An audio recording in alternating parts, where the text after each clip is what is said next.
no longer than what time Latona's twins covered of Libra and the fleecy star, together both, girding the horizon hang, in even balance from the zenith poised, till from that verge, each changing hemisphere, part the nice level, e'en so brief a space did Beatrice's silence hold. A smile bat painted on her cheek, and her fixed gaze bent on the point, at which my vision failed, when thus her words resuming she began, I speak, nor what thou wouldst inquire demand, for I have marked it, or all time and place are present.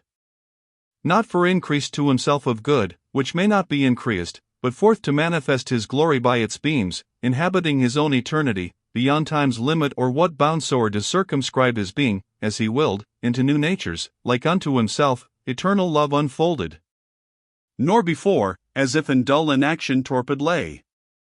For not in process of before or aft upon these waters moved the Spirit of God. Simple and mixed, both form and substance, forth to perfect being started, like three darts shot from a bow three-corded. And as ray in crystal, glass, and amber, shines entire, e'en at the moment of its issuing, thus did, from th eternal sovereign, beam entire his threefold operation, at one act product coeval. Yet in order each created his due station knew, those highest, who pure intelligence were made, mere power the lowest, in the midst, bound with strict league, intelligence and power, unsevered bond. Long tract of ages by the angels past, ere the creating of another world, described on Jerome's pages thou hast seen. But that what I disclose to thee is true, those penmen, whom the Holy Spirit moved in many a passage of their sacred book attest, as thou by diligent search shalt find and reason in some sort discerns the same, who scarce would grant the heathen ly ministers of their perfection void, so long a space.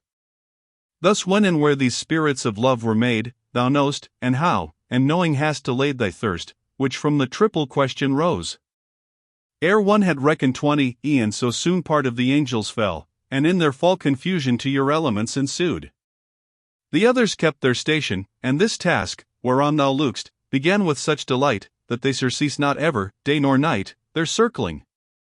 Of that fatal lapse the cause was the cursed pride of him, whom thou hast seen pent with the world's encumbrance. Those, whom here thou sayest, were lowly to confess themselves of his free bounty, who had made them apt for ministries so high, therefore their views were by enlightening grace and their own merit exalted, so that in their will confirmed they stand, nor feel to fall. For do not doubt, but to receive the grace, which he then vouchsafes, is meritorious, even as the soul with prompt affection welcometh the guest. Now, without further help, if with good heed my words thy mind have treasured, thou henceforth this consistory round about mayst scan, and gaze thy fill. But since thou hast on earth heard vain disputers, reasoners in the schools, canvass the angelic nature, and dispute its powers of apprehension, memory, choice, therefore, 'tis well thou take from me the truth, pure and without disguise, which they below, equivocating, darken and perplex. Know thou, that, from the first, these substances, rejoicing in the countenance of God, have held unceasingly their view, intent upon the glorious vision, from the which not absent is nor hid, where then no change of newness with succession interrupts, remembrance there needs none to gather up divided thought and images remote. So that men, thus at variance with the truth dream, though their eyes be open, reckless some of error, others well aware they err, to whom more guilt and shame are justly due. Each the known track of sage philosophy deserts, and has a byway of his own, so much the restless eagerness to shine and love of singularity prevail. Yet this, offensive as it is, provokes heathen's anger less, than when the book of God is forked to yield to man's authority, or from its straightness warped, no reckoning made what blood the sowing of it in the world has cost, what favor for himself he wins, who meekly clings to it. The aim of all is how to shine e'en they, whose office is to preach the gospel, let the gospel sleep, and pass their own inventions off instead. One tells, how at Christ's suffering the wan moon bent back her steps, and shadowed o'er the sun with intervenient disk, as she withdrew. Another, how the light shrouded itself within its tabernacle, and left dark the Spaniard and the Indian, with the Jew. Such fables Florence in her pulpit hears, bandied about more frequent, than the names of Bindi and of Lappy in her streets. The sheep, meanwhile, poor witless ones, return from pasture, fed with wind, and what avails for their excuse, they do not see their harm. Christ said not to his first conventicle, go forth and preach impostures to the world, but gave them truth to build on, and the sound was mighty on their lips, nor needed they, beside the gospel, other spear or shield, to aid them in their warfare for the faith.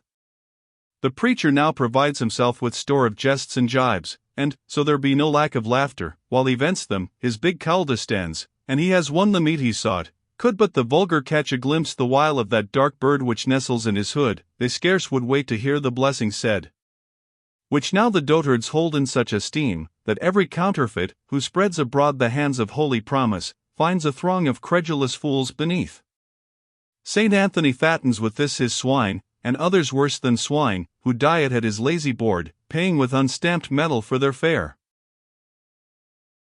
But, for we far have wandered, let us seek the forward path again, so as the way be shortened with the time. No mortal tongue nor thought of man hath ever reached so far, that of these natures he might count the tribes. What Daniel of their thousands hath revealed with finite number infinite conceals. The fountain at whose source these drink their beams, with light supplies them in as many modes, as there are splendors, that it shines on, each according to the virtue it conceives, differing in love and sweet affection. Look then how lofty and how huge in breadth the eternal night, which, broken and dispersed over such countless mirrors, yet remains whole in itself and one, as at the first.